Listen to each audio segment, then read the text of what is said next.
Pokisli lepotan. Baš mi ne prija ovo vreme. Ovo je strašno. Vidi, imat ćemo društvo. Oslobodi jedno mjesto sa stolom, Mile. Evo naše muške lepotice, lasice. Zdravo, drugari. Gde žuriš, lepotanče? Bežimo od ovog sunca. Nikako ne prija mom skupocenom krznu. Nikako. Upravo smo mezetili, lepotanče. Posluži se ostatkom. Izvoli. Hvala ti, ali ja sam na dijeti. Moram zbog linije. Sedi, obarit ću ti jedno jaje. Da sednem? Kad bih se otišlo bi dođevalo moje predivno krzno na repu. Onda bi bar mogao da pođe sa mnom do močvare. Idem u provod.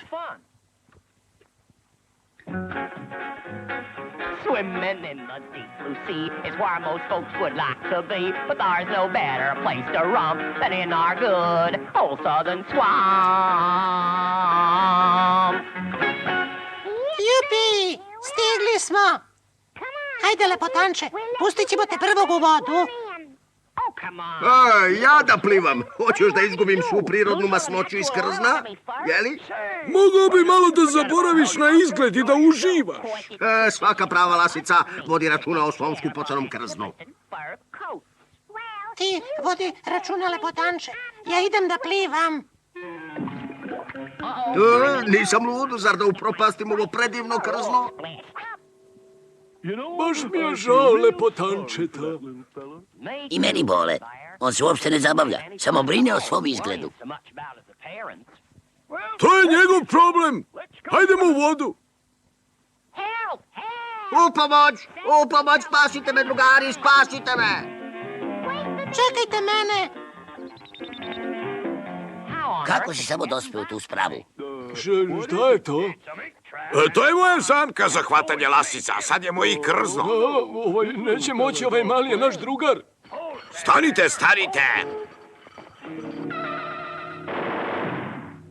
Hajde, lepotanče. Misle da će mi pobeći. Grdno se varaju.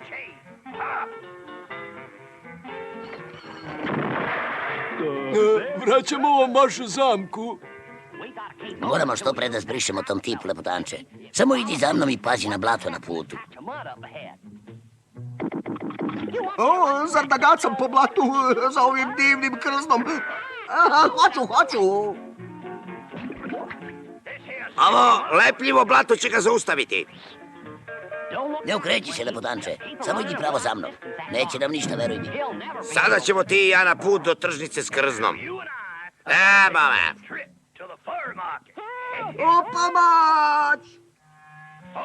Ajde, vrati tu lasicu. U pomoć! Ništa ne brini, tu je Buljko.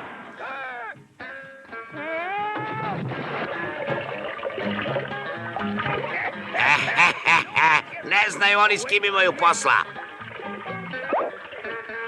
A sad, lasice, ne mrdaj.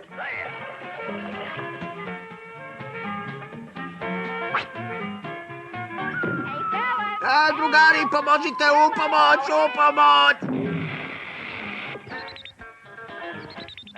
Sad je bilo dosta, drugari. Pošteno sam zaradio ovu životinju i sad je nosim u fabriku krzna. Ovo krzno je na velikoj ceni ovih dana. Šta? Pa ti si bruka za svoj životinjski rod. Sad ne bih dobio ni 5 para za tvoje krzno. Strašno nam je žao, lepotanče. Žao vam je. Zašto? Što si zbog nas upropastio krzno? Da li ćeš uopšte moći da ga popraviš? Da ga popravim? Jel se to vi šalite? Pa ovako sam bezbedan i mogu da uživam u životu. Mogu da plivam, mogu da radim šta hoću. I da jedeš kajganu. I ostale đakonije. I da se po ceo dan igraš. Jel da? Pa što čekamo onda? Yippee!